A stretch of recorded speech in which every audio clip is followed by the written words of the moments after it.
اور اگر انسان توبہ کرتا رہے دنیا میں تو اس کا دنیا کے اندر انسان کو کیا فائدہ ہے؟ قرآن پڑھیے، رب کائنات فرماتا ہے فَقُلْ اسْتَغْفِرُوا رَبَّكُمْ،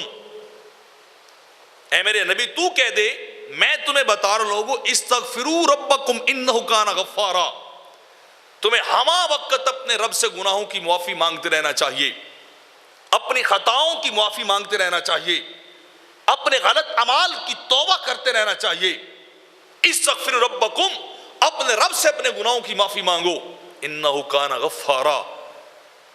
میرے حبیب نے بتائیے رب بڑا بخشنے والا ہے، رب بڑا رحمت کا پانی گناہوں پہ پھیر دینے والا ہے۔ اور اگلا کام کیا کرے گا؟ یرسل السماء علیکم مدرارا،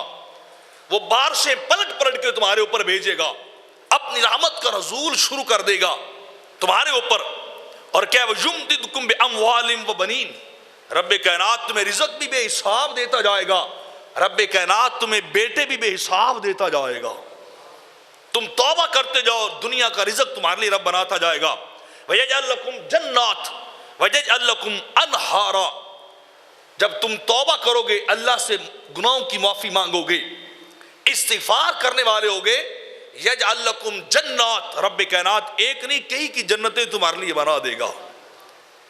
ویجعل لکم انہارا، اور پھر رب کائنات تمہارے لیے ایسی ایسی نہریں جاری کر دے گا کہ جس نہر کو کسی آنکھ نے دیکھا نہیں ہے،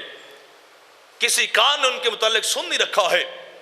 توبہ کرنا تمہارا کام ہے اور رزق کی فراوانی کرنا یہ رب کائنات کا کام ہے۔ میرے آقا فرماتے جو بندہ توبہ کرتا رہتا ہے، استغفار کرتا رہتا ہے، جو ہمیشہ اپنے رب کی بارگاہ میں اپنے گناہوں کی معافی مانگتا رہتا ہے،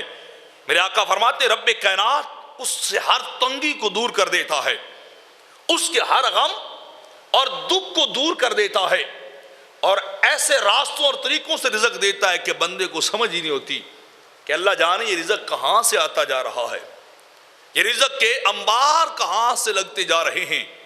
میرے آقا فرماتے اس کا سبب استغفار ہے۔ ایسی اور مزید ویڈیوز حاصل کرنے کے لیے ہمارے چینل پرو مظفر فرید کو سبسکرائب کریں۔